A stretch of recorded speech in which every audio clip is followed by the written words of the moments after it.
we'll have this discussion. Discussion? What discussion? This is a discussion combustion.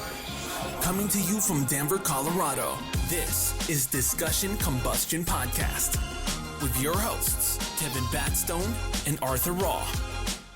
Welcome back to Discussion Combustion Podcast, episode 96. We've had this one on the books for a long time. We got Dr. Maria Michael all the way from the Indian Reservation joining us tonight. Man, it's going to be great. We're very excited. She has some important messages to share with us and a lot of topics that I know Kevin and I are unfamiliar with, and so the information should be very educational. I'm very much so looking forward to the overall big picture of what is the message, and we're very excited to open the conversation up with this. Sure, there's a lot of things out there that need to be heard, and if we can provide a place to do that and get some information out there, that's really the goal here at Discussion Combustion. So, we're really excited to be talking to Dr. Maria. She's got a lot of great things on the track record. Renowned healer, been practicing medicine for a long time, recognized in some of the greatest hospitals around the country.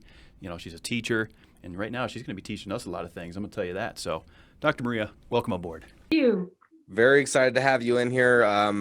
Literally less than 30 seconds ago, you were filling us in on just very interesting facts. So before we to get started, can you give us help give us a little background on yourself, a couple things that you do, and kind of open up to the conversation?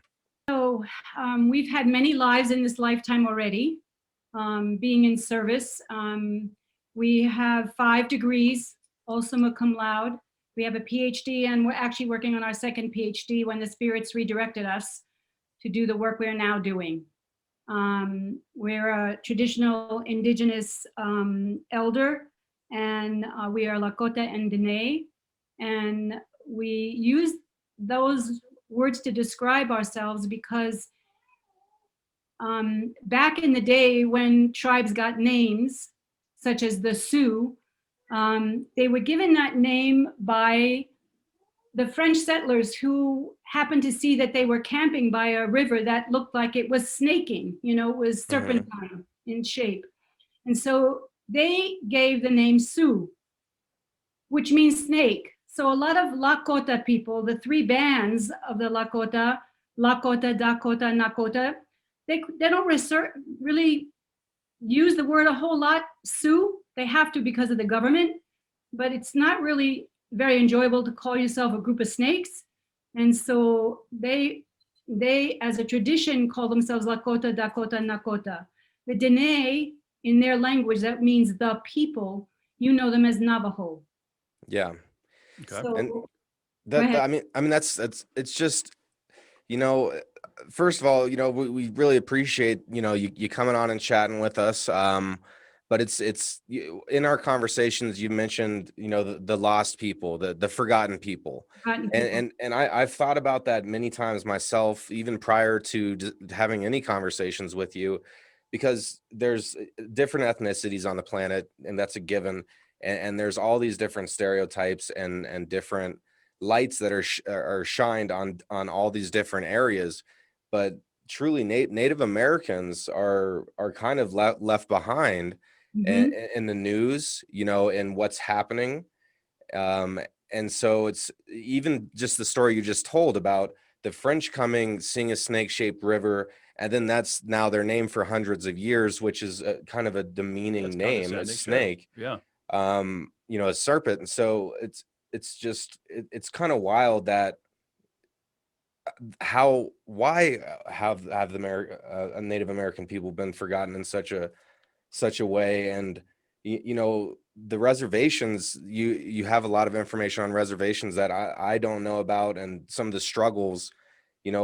It's just curious to why are Native Americans so forgotten? Well, when you take people from the land that gives them food and water and shelter, and you put them away on land that either doesn't have the soil to grow things, depending on if they were an agrarian society or a hunting society. If they were a hunting society and there's no more buffalo, there's no more meat, and there's no, when they hunted, they used the entire animal, the bladder to hold water. They didn't just eat the meat. They used it for all kinds of things. So when you take people away from the environment that they've learned to live in and you just stick them someplace where they have no connection, although they have a connection to all of Grandmother Earth, and then you take away their pride, you take away any means of them supporting and sustaining their lives, and you take away and you rent out a lot of the reservation, lease the land for farming to white farmers who won't hire native peoples, there's an automatic poverty built into the system. And when you have, and most of the reservations, anywhere between 30 and 50% of the reservations have no electricity and no running water. Still, to this day, That's there's amazing. not enough infrastructure. So that's part of why the pandemic has been so horrific. For example, on the Diné reservation, the Navajo reservation, is because they didn't even have running water in 30 to 40% of the reservation, which covers 28,000 square miles. That's the biggest reservation. Wow. So if you keep people at that level of poverty and the food that comes in only once a week is, you probably wouldn't want to eat it yourselves. They're, they don't know what a green vegetable looks like. It's not brought in. Things like Twinkies and lots of sugary soda pops and things like that only help deteriorate your health. They don't get quality food. So for example, when we go home for ceremonies, we bring our food from here because we know we can't get quality food there. But if you keep people eating non-quality food that doesn't have vitamins, then how do they have enough strength to combat the things that need to help keep their bodies strong? They may have a strong spiritual component, but you need other things to do as well. Yeah, it sounds like an obvious question, but it's it's happening, and it's really disappointing that a whole people are within the borders of a country, and that country is not doing things justly, and we never hear about this on mainstream media. We never hear about this on the news. So what are some of the main stereotypes that you would like to break of Native Americans? Oh my goodness, there's like a million of them. First, we could stop using them as totems for sports, and things like that. But I think people don't realize how resilient and how much the people, especially on the reservations, have survived in spite of having no running water, in spite of not having water to wash your hands during a pandemic, in spite of not having good food, how resilient and how strong they are, and how determined they are to raise their young, how determined they are to get their kids to have some kind of quality education. Many have gone to college, and many go back from colleges back to the reservation to try to lift it up. So I think there's a lot of, because natives have not been assimilated into the American Western population like many of the Blacks, because they've been segregated on purpose. It's very hard to leave a segregated place. And some of them don't want to leave that segregated place, and others that do also don't have the financial means or don't have the other experiences that they need to even figure out how to make it outside the reservation. And many do. Many have PhDs, there are doctors. It's not that we don't have people who are intelligent. It's just that the system is so hard to break because the way people have been enslaved on the reservation. Remember, they were put there. Yeah. They didn't volunteer to go there. Yeah, So and it speaks volume to the resilience. I mean, like you mentioned earlier, the primitive nature was ripped away. Living off the land, taking everything for what it's worth, eating the entire animal and using it multi-purpose, to then be put into a position where the food is completely garbage. It's chemical based. Right. That takes a lot to overcome. They don't even know what organic means. I mean, that's like a completely, not that they don't know what it means, because a lot of them are educated, but there's no access to get it. Yeah. So I would like to say this earlier on in the episode. Kevin and I, we know that you probably have a couple links and places where people can research to help out with some of these needs that are overwhelming. and we are going to leave that in the show notes, so that way it's easy for anyone to access and can look at that. Do you mind telling us about some of the projects that are Where people can in get place involved and help. Yeah.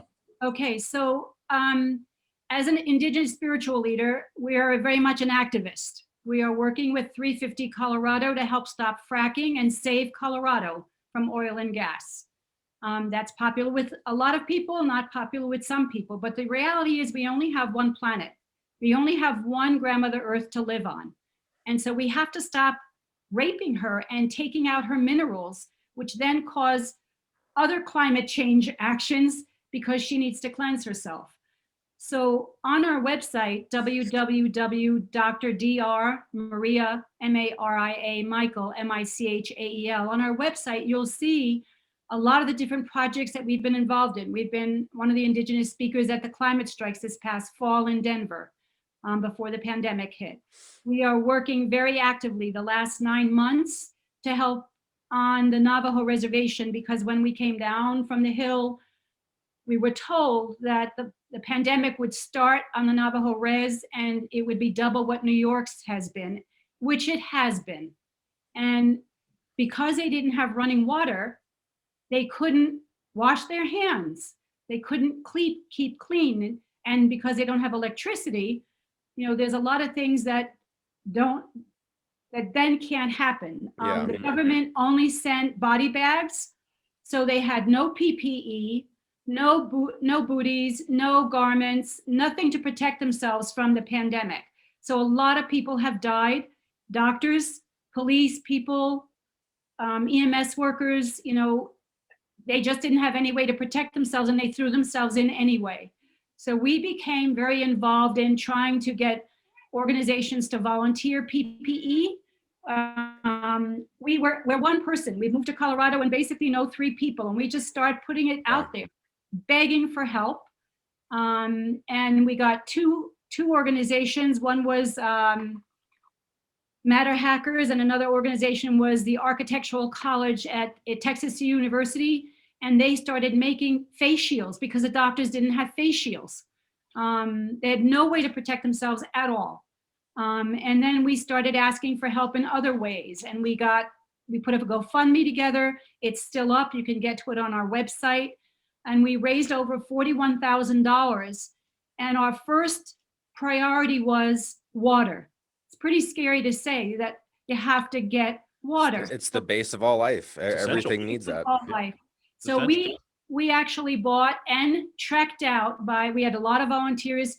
People drove trucks. I mean, we had wonderful people, and people opened their garages, and we bought things from Container Reclaimer, and we bought 44 IBC totes that are 275 gallons and took it out to our spiritual relatives on the res, who then distributed them around the reservation so several families could at least have water. We've just finished buying the second 725 gallon water tank. One was donated to us. And then we bought a second one, a black one, so that in the summer, the algae doesn't grow inside the tank. There's a lot of things in science. You have to figure things out. Yeah, you can't just throw whatever tank out there because there's going to be effects. Of course. Right. How many people That's what I was going to ask. across the country would do you think live in reservations? Oh my God. Over 1 million. Wow. And every reservation is at poverty level. Indian Health Services has limited funds. For example, one of our relatives just got diagnosed with cancer and can't be treated by Indian Health Services. And they have very limited, it used to be under the Department of Defense, which we think is pretty interesting to hear that Indian Health Services originally was under the Department of Defense. Because we probably put you in that position to begin with. Right. So that's a little backward sounding. Yeah, the government was still at war with us. It's now under Health and Human Services, but it's not given what it needs. They don't have enough supplies. They don't have enough medicines. They don't, some of the bigger IHS programs have more doctors, but out in the rural areas, it's next to impossible to get people the kind of medical help that they need. Many of them don't even have cars. They don't, I can tell you during the pandemic, one of the most terrifying horrific stories that I can tell you. University of San Francisco had sent people out to the reservation doctors to help, and they were wonderful. But they also, once people if people beat COVID, they released them. But they didn't understand that people didn't even have telephones to call anyone. There's not even enough connectivity on the reservation to call someone to pick you up. So they had people walking home after beating COVID in the summer with 115-degree heat, trying to walk miles and miles and miles to get home. And it wasn't until one of the people collapsed and one person happened to drive past that they picked them up and brought them back to Indian Health Services, and the doctors were shocked.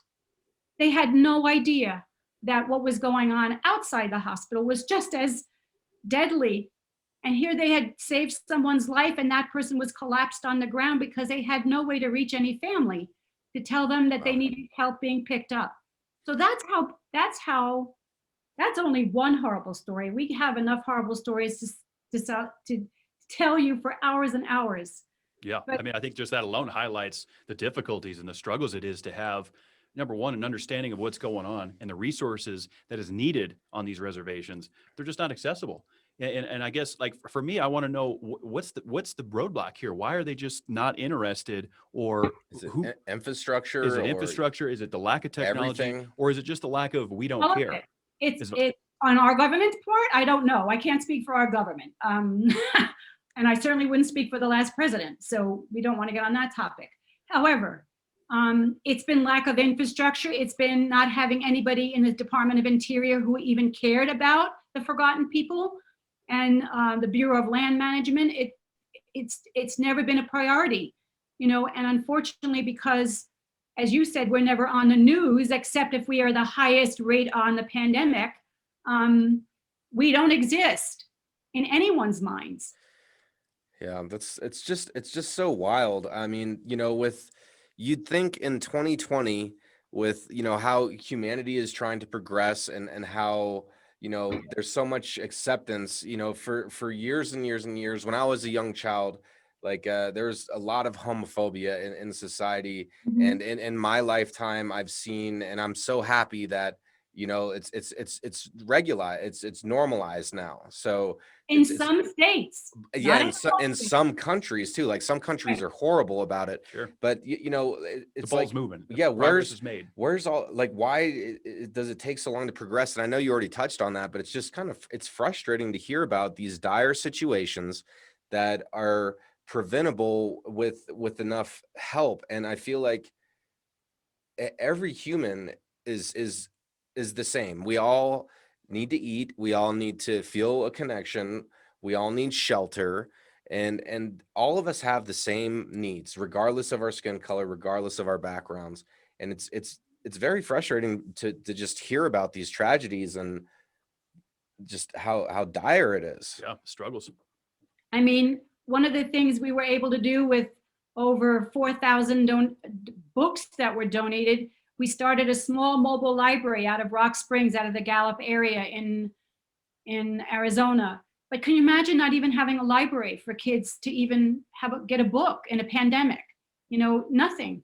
No toys, no, there are a lot of children that have lost their parents and grandparents.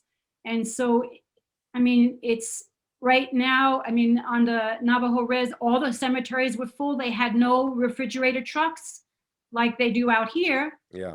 That was okay in the winter. What's happening now? Yeah. Because they have to start creating new cemeteries and meanwhile, there's no refrigerator trucks. And so the poor people who are in that funeral business, and so many people during the pandemic were sent out to other states because they couldn't handle it in New Yeah, they outsourced Mexico it. and Arizona. And there are still people who don't know where their relatives are, if they're still alive, if they're in a hospital system, that no one was told, no one kept track. And so, we can go on and on that we, as privileged people living outside the res, have an obligation, all of us, to start understanding that we are all connected. Every thought, every action, every word that we speak impacts another, not only another two-legged, another human being, but all the winged ones that fly in the air, all the ones that swim in the water, all the creepy crawlers, all the four-leggeds, all the standstill people like the trees. Everything we do has an impact on someone else. So for example, we may think, or some people think that, they feel they have a right. It's their right to choose whether or not to wear a mask. But if we could think as as one sacred family of all living beings, and wear a mask to protect the next person who's next to us or across from us, and not just think about this I. In the Native tradition, there's not an I. It's always a collective we. It's always a bigger picture. Well, and that's so important too, because when you leave a selfish mentality of I, when you leave that sort of mentality and you transcend to a we mentality, you're actually going to receive a lot of benefits and joy within yourself, because you then open yourself up to so much more, and you see the world through different eyes when you start to have that mentality shift. Sure. And so, I'm just trying to like add a side point to what you're saying to, there's more than one reason why this we mentality is important to capture. And I think it's really important that you bring that up, and the work that you're doing is extremely important as well. It highlights the selflessness, right? Mhm. And putting the bigger picture on things of the we. A lot of people forget about that. Yeah, and it's not just we. I mean, we have relatives, our brother who's teaches the Diné language to middle school kids. He delivers water every day after school. And then on the weekends during the whole winter, he was hauling down trees from the mountains. He's an elder. I mean, an elder, not like a guy in his 40s, dragging trees down, chopping wood, trying to make stoves, trying to get coal so that the elders could put coal at the bottom of the wood so that they don't have to get up at night when it's sub-zero temperatures. 24/7 they're working. They were working all winter. And that's what they did to survive. I mean, we sent out $1,000 worth of blankets. We also collected and took out 2 trucks worth of clothes, water, materials.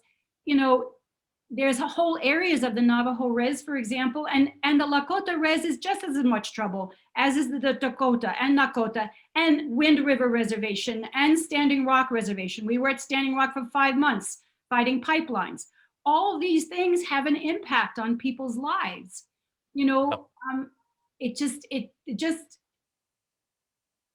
what happens at Standing Rock, and if that pipeline affects 2 million other people. Doesn't matter what color you are, doesn't matter what race, doesn't matter if you're gay and we call them two-spirit people, because in our tradition, they're considered holy people, right? There's a reason that they're that way. And so they've been accepted for generations in the Native traditions. It's only in the white colonial mind thing traditions that they have to ask for their rights. It's just so much more exclusive out here. And in the Native traditions, it's so much more inclusive. Even, for example, east of the Mississippi, they took on the slaves. They took on slaves that were running for freedom. And that's why a lot of the natives east of the Mississippi are mixed with Black blood, and a lot of the natives west of the Mississippi are mixed with white blood. Because a lot of the slaves didn't they didn't have the finances to make the journeys west. There's so many stories. I mean, we could fill up a lot of time. Oh, absolutely. Trying to help people understand that we all have to work together. If this pandemic has not proven that, and yet it still seems to be lessons we're having a hard time learning, since there's going to be a 4th surge and probably a 5th. As life always is, there's always tough lessons, it seems like. Sure. Yeah, we got to keep moving forward. And one of the questions I wanted to ask you, Dr. Michael, was, to paint a picture, because I'm a visual person. And I know we touched on, you said that, roughly 1 million people are on these reservations.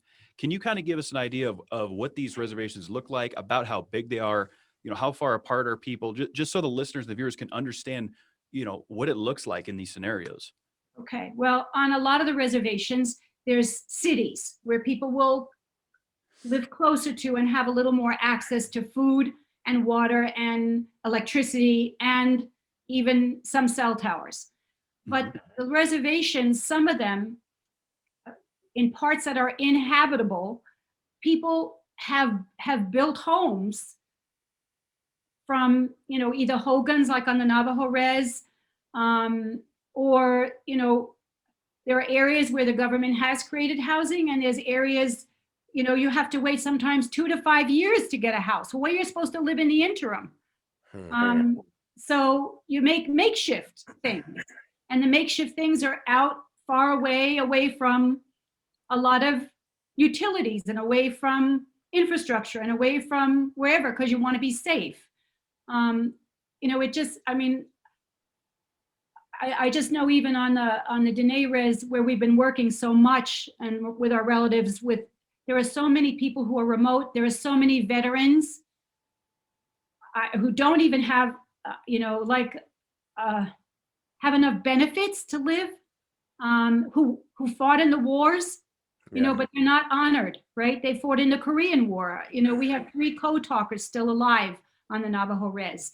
There's an area in the Navajo, I'm using that as an example because they have 28,000 square miles, and I've been talking about them a lot, but this is everywhere. Not all the reservations are this big.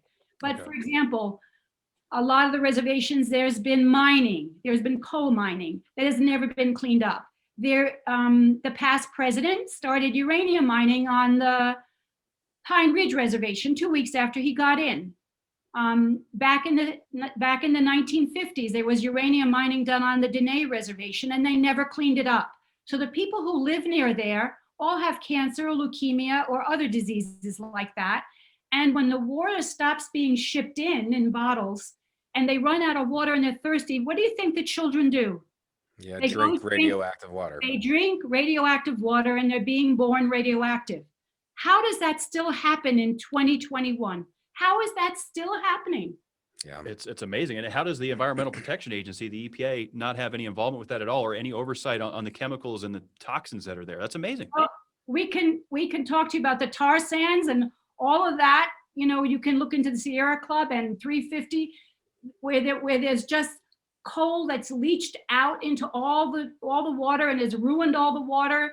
And yet they want to take the tar sands and now add more oil to that section where people, it's just unconscionable, because the idea is, and I'm going to say this, that the native people are forgotten and no one's going to make a stink. And that's what happened at Standing Rock. The original pipeline was supposed to go through Bismarck, the capital of North Dakota. And all the white people who live in North Dakota didn't like that idea, including the governor, the mayor. So they rerouted it through the native reservation, thinking, who's going to care about those people? Yeah, the story that you're saying, and the picture that you're painting, earlier you talked about humanity using resources, and I feel like you chose the word, we're raping Mother Earth. I feel like you use that word specifically. And, I am a firm believer that, the earth has gone through cycles of ice ages, and that's a naturally occurring thing, and carbon does escalate. But where we're at now is never where we've been before. And with those type of stories of how mines are left and not cleaned up or fixed, and things are radioactive, and this is just left there, that it just shows the greed of these major corporations that are there to be your family and be your friend in all these commercials and help you in these hard times. But really what they're doing to humanity and to people of all sorts is taking advantage, and they're sucking the life out of stuff, and they're not trying to replenish. They're thinking in the I mentality. And I think that's one of the bigger issues that the world has to get through to really get to the next level to help everybody. So it's a we mentality, is how do we get these bigger corporations and these money monsters and governments? How do we, governments? how do we help influence a selfless act. You know, it's almost like they Not even selfless. powers. It's self-preservation. If they don't start understanding that what they're doing will ruin everyone's lives. It's just like where they're doing logging and they paid the natives, they're giving them a small percentage in the Dakotas of what the logging companies are getting, and they're taking more trees than they're being allowed to take, and there's no repercussion. The tribes have very little repercussion legally. So, I mean, all these leases are made in a certain way so that basically the natives don't have a whole lot of rights. So grandma's trees are getting taken. We know how much the Amazon, how much the trees are needed to create the lungs, for the oxygen for our earth.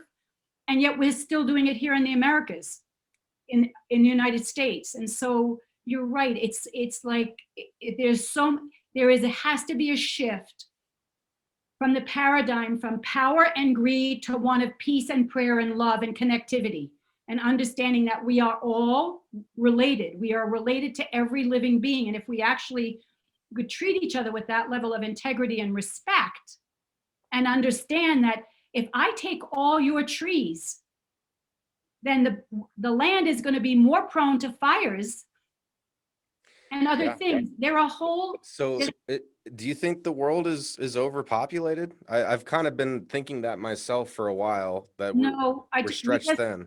We just think that there are people in power who money is more important than lives. Any life, whether it's the tree that I'm looking out outside my window, you know, we build all these houses, we build HOAs, we have all these rules. You know, the indigenous people are living very naturally. If you look what's happening in the Amazon, they're being burned out. Their homes are being taken, all so that they can take the trees and they can get the oil out of the ground, you know, and we have the technology. One of the things that we're working on with some other people is trying to figure out how to bring more agriculture and how to bring solar companies, for example, out to the reservation instead of going to Mexico, instead of going to China. Why can't we build manufacturing companies on the reservations, give them training, let them earn money, and let them make what we need? I mean, those are all things that can happen easily. Oh, absolutely. It's totally obtainable, and that's a tremendous solution to a lot of things. I mean, we talked about the infrastructure. Let's utilize, you know, Mother Earth. Let's utilize that solar energy. It's huge. It's huge. It just dawned on me. I mean, that could be. But we need to know someone higher up who'll listen to that, because there's enough land to do it. There's enough land to create energy and to create heat for people who don't have the infrastructure, or, you know, there's ways that we can do this all the way around. We haven't bought an envelope in over 40 years because you get so much pieces of mail. Save the envelopes. We just keep reusing them, you know, and we black out, use magic marker, and doesn't matter. Why kill another tree? Yep, be resourceful. Yep. There's lots of ways to be resourceful. And it's a challenge, you know, because a lot of people we're conditioned growing up, and this type of information was never taught to me in school. You know, this type of information is hushed, and that's one of the most important reasons why we wanted to have you on here.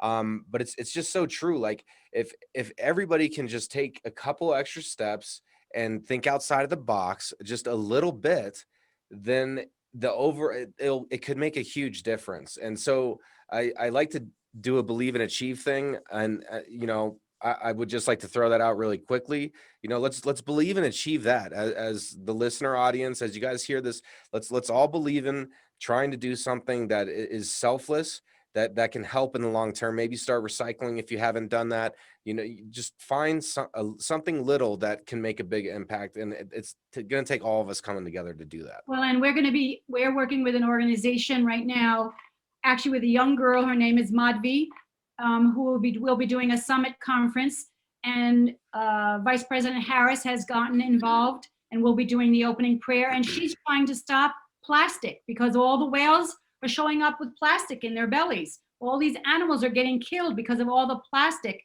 that we dump, governments dump in the ocean. We actually haul our trash into the ocean. People don't even know that we're doing that. That's how all these whales are showing up with plastic bags and dying. So there's so many things that each one of us can do. Reusable bags, reusing envelopes, just simple things. But it saves so many lives. There's so much we can do. And there's a lot we can do for the people on the reservations. Start bringing businesses there and bringing ways for them to earn money. And they want to work. It's not that they don't want to work.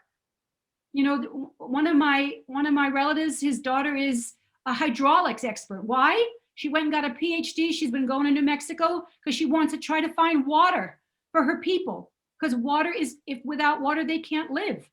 So here's a young person who's, you know, got this dream that how do we save our water? How do we keep the water clean? How do we get water to the people? And she's going to get a PhD and she's going to go back to the res and do it. But not everybody is that blessed, right? There's a lot of problems on the res, you know, and there's so much poverty that people don't even have the luxury to stop to think that that's even possible to go to school, right? Sure. They're just trying to figure out how to put food on the table for their family. Yeah, it's you know, the game is survival, right? And that's the end game. And it takes special people like yourself and this individual that wants to dig deeper and get this message heard and get, you know, that we need help, you know, let's do what we can kind of thing. You know, you got to dig deep, and you guys have it. You know, you definitely, you got that energy, you got that drive. Well, and this young, you know, Hindu young woman, Madhvi is 11. Wow. And we met her at one of the climate strikes. And she said, and her mom called me up and said, would you do opening prayer for this summit? And it's going to have people from Norway and people from all over the world. And we said, oh my God, that would be such a blessing to help this youth feel like she's supported, like she's making a difference. It was just like when Greta came, we got to meet Greta Thunberg and and she needed some help, and we were able to give her the traditional help that she needed. And she's doing miraculous stuff around the world, waking people up. It just takes you opening your mouth. Not everybody's meant to be an activist, but there's lots of ways, like what you both said.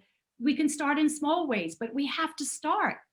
Yeah, the ocean is a major concern of mine, because, you know, I believe in where that's where life started on this planet. I believe in that whole thing. We don't need to dive too deep into that, but with that sort of mentality, like the ocean is essential. Like we keep talking about how important water is and how important that is. And that's where it all comes from. And without the oceans, nothing will survive on land. You know, it's Right. all connected. Everything And is we're interconnected. 70% water. We are 70% water. So if we don't save the water, we can't keep surviving. I mean, it's that basic. Yeah. And Mhm. we actually know another young woman that's working in the Arctic with the Norway Defense Department, and is trying to get our Defense Department to wake up to that the Arctic is in big trouble. And if we don't save the Arctic and the animals there, it's all going to trickle down. Yes, it will. We're in some. I feel like within the next century, there's going to be a lot of big events environmentally that are going to occur. Sure. I mean, there's There already just have been. It's And- the and- next 20 animals going years. extinct. There's Yeah. not going to be a next century. It's the next 20 years. We're It's going to have more concerning. earthquakes. We're going to have more tornadoes. We're going to have more floods. We're going to Fires. have more mudslides. We're going to have more fires. Grandmother Earth is trying to help us wake up because we seem to be very slow learners. And my concern with that is, you know, to be, you know, kind of devil's advocate is it too late? Or can we act now to make this thing a noticeable difference? Can we get everybody never on board too late. globally? It's never too late. We've witnessed too many miracles. We've witnessed too many miracles in the work that we do, in the healing work that we do, which we'll also talk about. If you look at Matsuru Emoto, the people who are listening, he wrote a book about hidden messages in water. And he was a scientist, and he took pictures of water molecules. And then he had people aim hate, anger, rage, love, peace, happiness to these molecules and watch the molecule itself change its molecular structure. All they did was sit in front of the water. So if we can do that just with our energetics, there's a whole electromagnetic energy frequency around each one of us as beings. We're scientists as much as we are, as a doctor, as much as we are a spiritual leader. It's like we can make those changes. We can. We've seen miracles and help people change their bodies when they were told you have no future.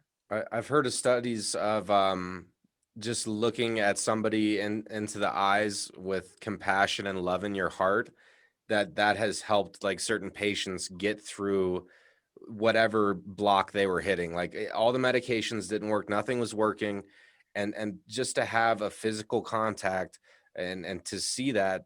So I've heard of stuff like that too, with how powerful we are just with our thoughts are so powerful. Yeah. And, we can talk a little bit about our work here because I think it'll help people understand. Yes, please. We have done consulting work at Sloan Kettering, Johns Hopkins, Mass General, MD Anderson, Keith Block, a lot of cancer centers. We've worked with people. The way we work with people is that we can actually literally go into trance. And this is going to sound odd to many, but we could actually learn somebody's frequency enough to be able to enter their body without causing disharmony or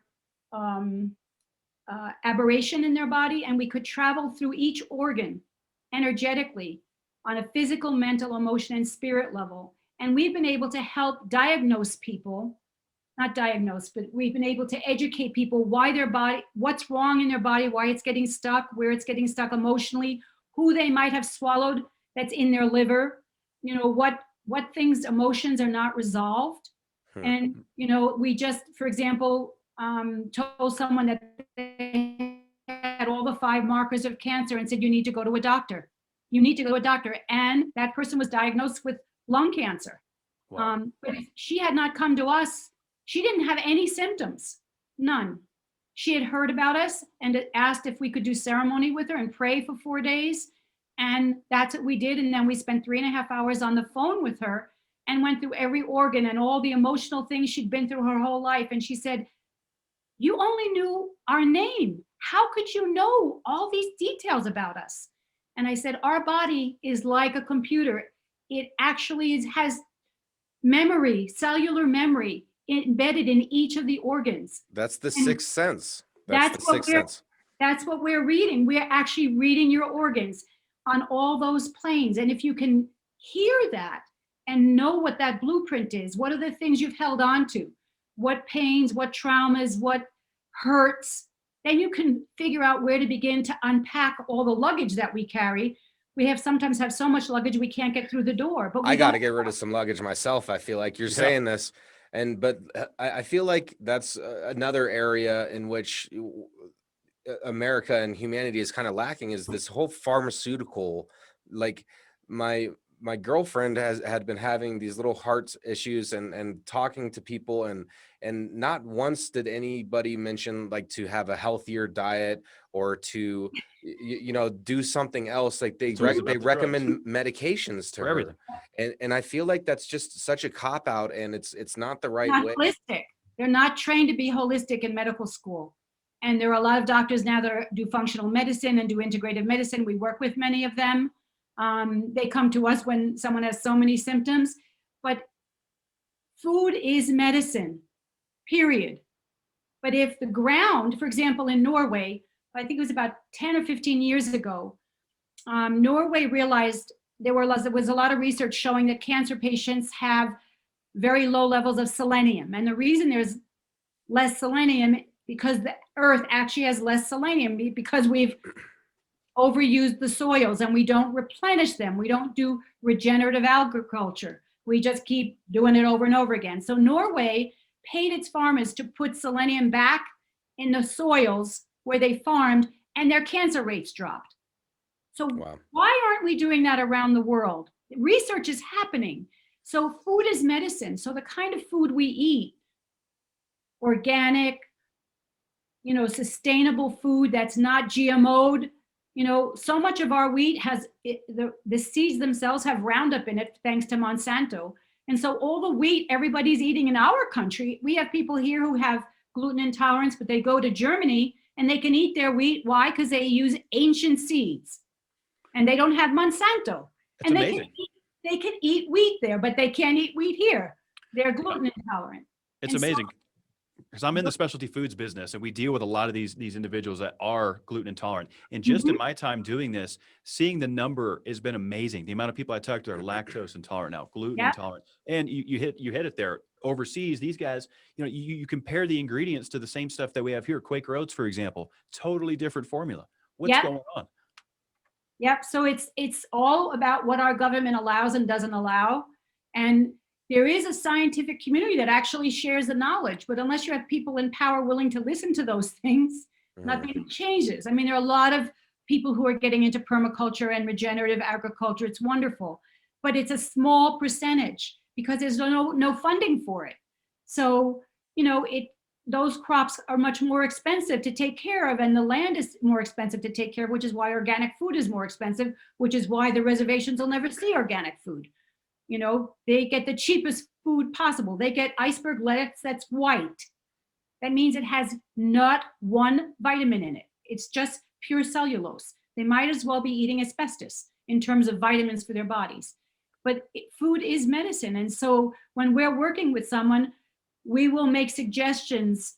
The spirits will make suggestions. What medical tests? Go see a doctor, maybe get these medical tests, or maybe these supplements will it be helpful? There's ways to coordinate. We're constantly coordinating with doctors, with functional medicine people, with nutrition people, so that people can get educated. But a lot of people don't know where to start.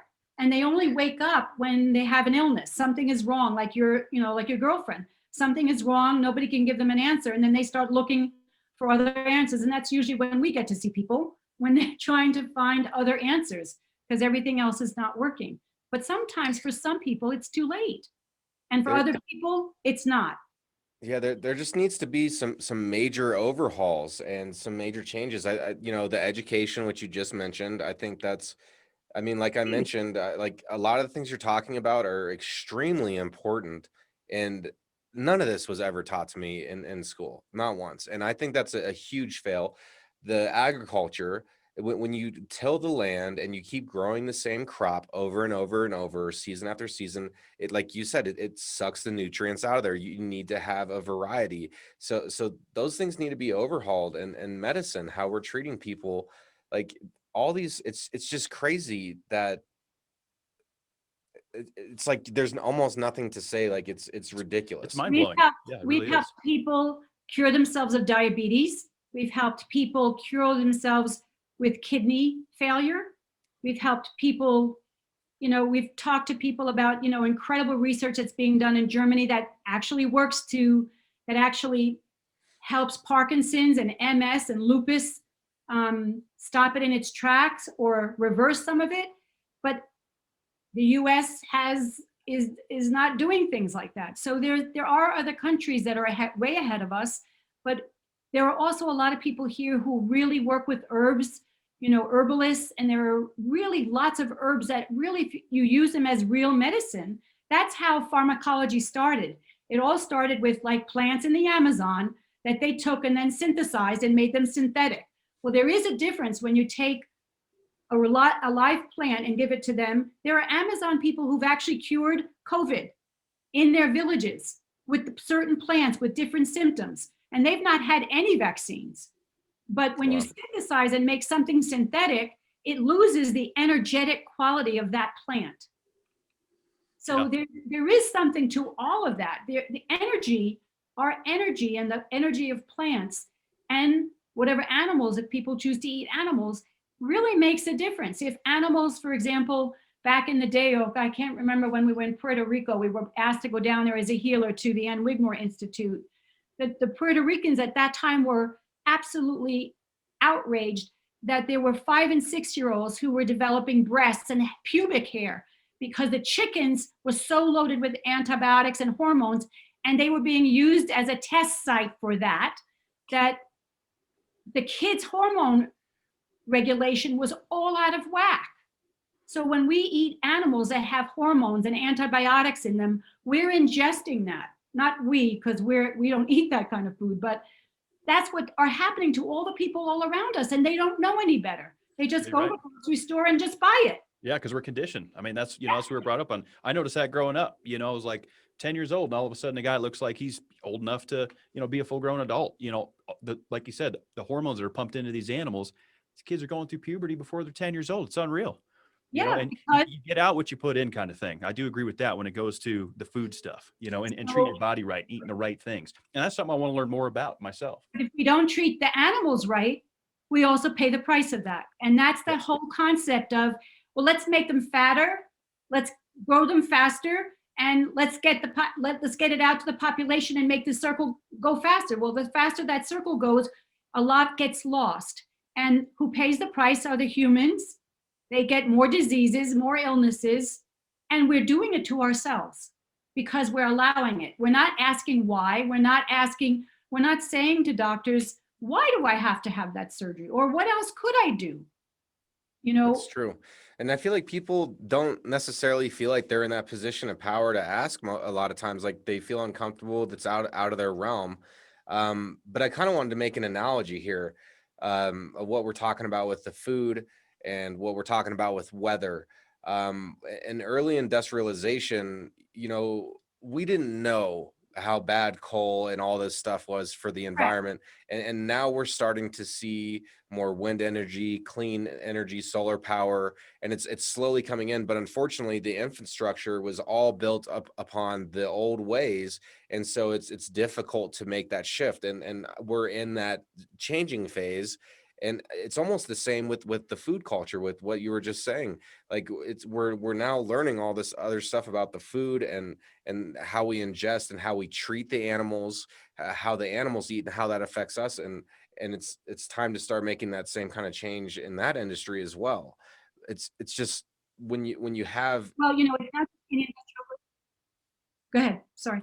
Oh, well, I was just, when you have, all these nations and all these millions of people to make that shift is going to take generations to actually see the shift happen. And so we have to start thinking long run, not for ourselves, but for, like you keep saying, grandmother Earth, and to keep this planet alive, because it's this tiny blue dot that's just in this vast black space. And to be on this planet, we're fortunate to even be alive in the first place. And we will all have more fulfilling lives if we can look outside of ourselves, to kind of tie back into that point, and do something that is going to be bigger than ourselves. And that's again why I feel like what you're doing is so important, because you're taking this stance of these are huge issues, and we need to work on them together, and you're being the tip of the spear and being proactive. Yeah, and that's something that is that's exactly what honorable. Yeah, it's commendable. Yep. You say that there are millions of people in the climate activists, tradition, not only Indigenous people, but non-Indigenous people. There are a lot of people. But when you talked about industrial age and coal, you're right. We didn't know better. But you know what? On the Navajo reservation, there's 1 million coal mines, and on other reservations. And they all knew it was deadly because they were all dying from black lung disease. And the first thing the last president did was open up the coal mines. He wanted the coal mines opened again. You know why? Because he didn't have to work in them. He didn't have to work on them. He just wanted to make money on them. And there were actual people who voted to open the coal mines because they were desperate to have a job. That's how poverty-stricken reservations are. And we're only saying that to help people understand that people were willing to put their lives in jeopardy with the full knowledge of all that's come down through the generations of how bad people die from what black lung disease is, because they all knew the stories from grandparents and great-grandparents, but they wanted to work. And so it's not just Dr. Michael, this human, it's all of us working together to expose. There are so many people that are working Winona LaDuke. There's so many, not only Indigenous people, but non-Indigenous people. We have to start all coming together. And we need to save this planet for the next 49 generations, not the next 7. In our traditional ways, we talk about 7 generations. It's the next 49 generations. And we have to start fast because we've lost a lot of time. In the last 4 years, we've gone really backwards in a lot of places. But we believe that the human spirit is incredibly miraculous and resilient. If we give each other hope, if we inspire one person, do something different, and that one person inspires one other person, and that person inspires another person, that's how you start a movement. That's how you change the world. By opening minds and letting people know, wow, we don't have to be in this small box. You know, we have a mug here. We joke about it, you know, crazy cat lady. You know, our kids will say to us sometimes, Ma, you do crazy things like going to Standing Rock for 5 months and being in minus 40-degree weather. And we say, you know what? We'd like to stay crazy because that way no one will put us in a box. Because today we can be a climate activist. Tomorrow we can be a healer. The next day we can help the reservation. We all can do this together. We would have never met you, either one of you, if one of you hadn't met someone we knew in Oregon. I know, right? All the dots connect. That's how it works. That's the blessing. Yeah, that's a beautiful thing. You know, I feel like there's so much that you have to talk about that we would love to keep covering, and you know, here we will generally have people on for follow-ups, you know, maybe 3 months down the road. And that is absolutely something we want to keep in touch with you and make sure that your story is told. You know, that's why we want it's everybody's story. The facts are known. We want to make sure that the facts are known and nothing's getting swept underneath the rug and pushed to the back, because everything is affecting everything, and these things are happening, and it's important for it to have a platform. It's important to have a discussion about it like we did here tonight, you know, and like you said, the pieces all came together. I've learned so much in the last hour. I'm going to have to go back and rewatch this whole episode and learn more. I mean, there's just so much happening. But we want you to understand that the more we know, the more we fit on the top of a pin. There are people who know so much more than we do. And we need to say that humbly. You know, we know some things, but history is written by the victors. But we can rewrite history and herstory, you know, herstory. It's not just history, right? We can rewrite all of that. We just have to come together, all of us, and believe that it's possible. We know it's possible. We've lived miracles. We've changed things in our own bodies that the doctors have told us, you're done. Say, sorry, not done yet. We've healed a hole in our heart. We've done things. We've seen other people do these things in our work, in the private work that we do. And if you go on the website, www.drmariamichael.com, you'll see some of the testimonials. And we've been given permission by the elders to do this work out here with people who are non-Indigenous in not traditional ways, so that it would give us a way to support our family. I'm a single mom, so that we can do all this spiritual work and all this climate work all for free. Because that's in our tradition, you never accept money for doing traditional healings or prayers. That's so sacred that it can't be dirtied by that. And so we had to get permission to do the kind of work that we're doing in a non-traditional way. So it's important for people to know that, you know, and it's important for people to understand that there's a sacredness in all this discussion that's that's happening here, and that it comes from that sacred place. And people say, you speak in front of 10,000 people. And we say, no, they speak in front of 10,000 people, and they put the ideas in our head, and they tell us what's important to say. So for example, when we were in California working with 350 and Indivisible, and we were striking against to have that money divested from the banks. We were asked to speak to Palo Alto City Council and Berkeley City Council, and those interviews and videos are on the website. And there was so much people who did so much groundwork and much more work than we did, much more work than we did. And they asked us to speak, and they wanted to give us all these statistics. And we said, don't give us the statistics. You can give them all the statistics. We have to reach them as a human being, because if we can't reach them as a human being, then it's lost. All the statistics, all the research is lost. And we spoke to the Palo Alto City mayor and made him cry while we were crying, begging him to help become the forerunner to change and give this planet a chance. And we did the same thing in front of Berkeley City Council, and that mayor cried. And they divested, at that time, made the decision to divest all their money from any banks that were using and supporting fossil fuels, because they each had children and grandchildren. And it finally hit them just how intricate this is, how money continues the corruption. And so we want to leave everyone with those ideas that, there were thousands of people who did that legwork. We just spoke. But all those people are included in that we. Of course. And that's where the energy comes from. Everybody working together, that builds the momentum. And that is so important. I know that you are an extremely busy individual, and taking your time out to sit here and talk to Kevin and I, and how humbly you present everything. We're very honored to have had you come on our program. And, we want to give that compliment out and give it to everybody that is doing what you're doing. The We Collective, we want to give that to everybody out there. I mean, I tend to get emotional sometimes on this show.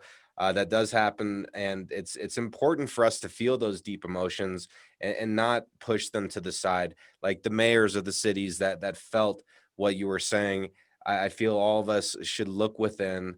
And if you're feeling something and don't push that feeling aside. We need to be upfront with ourselves and have that. And it's, I'm not putting the sentence together, but I feel like the feeling is there. Extremely honored and humbled by your presence and everything that you shared with us. Well, and I'd like to invite everyone who's listening, if you need help or have questions about healing, look at our website, www.drmariamichael.com. If you have questions about how you can help save Colorado, look at 350.org. We're a board member on that board. We're looking for volunteers all the time to be on committees to help stop fracking, to help stop oil and gas. They're trying to frack right now, right outside a playground of an elementary school. Can you imagine what those children, how much methane and benzene they're going to be breathing in? There are things we have to do here in Colorado, and there are things we could do everywhere on the reservations. If anyone wants to help, we are open to being contacted. Arthur and Kevin, we can't thank you enough, really, from the bottom of our hearts, for letting us talk about how much our people are suffering, no matter what the tribe is. They don't deserve to live like that. It's not even human. Yeah. It's not human.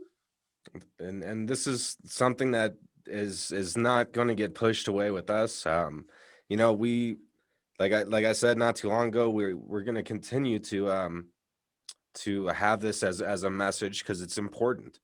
And so we would love to have you come back within the next 6 months or so and have a second chat with us. And it is important. And I know you're going to do some big things between now and then, for sure. Yeah, it is. And again, Doctor, this has been a humbling experience, and it's heartbreaking to hear what's going on. And hopefully what we're doing here together, we can make a difference. Let's be good to ourselves, because we deserve it. Yeah, absolutely. We thank you from the bottom of our hearts. We're going to say something in our tradition, in our Lakota tradition. It's mitakuase, which means we are all related. That's how we end every prayer. And in Diné, it's ahe, thank you. We're so honored to be here. We're honored to all the listeners who are listening from with their hearts and their minds, and understand that, this mind can be a tricky thing. Makes us do things and rationalize things that really aren't in right relationship with each other and the earth. So maybe we can listen more from our hearts, and maybe, and we know it's bigger than a maybe, we absolutely can turn this around. We can change this paradigm from power and greed to one of peace and prayer and love and connectivity, where everyone is connected to everything that's alive. And that everything, we all walk on the back of Grandmother Earth with integrity, respect, honesty, and speak the truth. And if we could all do that, we've got it made. Let's do it. Let's do it. Let's get involved. Let's be proactive. Everything is going to be in the show notes down below. You guys listening, tuning in, viewing, let's get involved together. We can all make a difference. And thank you so much for having the strength. And I mean, these are not easy conversations to have. And it's important that it's not forgotten. Absolutely. So thank you so much. And we'll send you all the links for everything. So you can do what you need to do with that once we have it up tomorrow. So people will hear about you as well, because we think that's important. That's how we help each other, right? Mm-hmm. Absolutely. Yeah. And what a pleasure talking with you. Thank you for helping move some emotion in us and the listeners as well. I know they'll feel all that. And that was important. This has been an experience that I think needed to happen. And I'm glad it did. Well, we send blessings to you and yours and your families. May you stay safe and healthy during this time and always. And we look forward. In our tradition, we never say goodbye. We just say, we'll see you again. We'll see you again.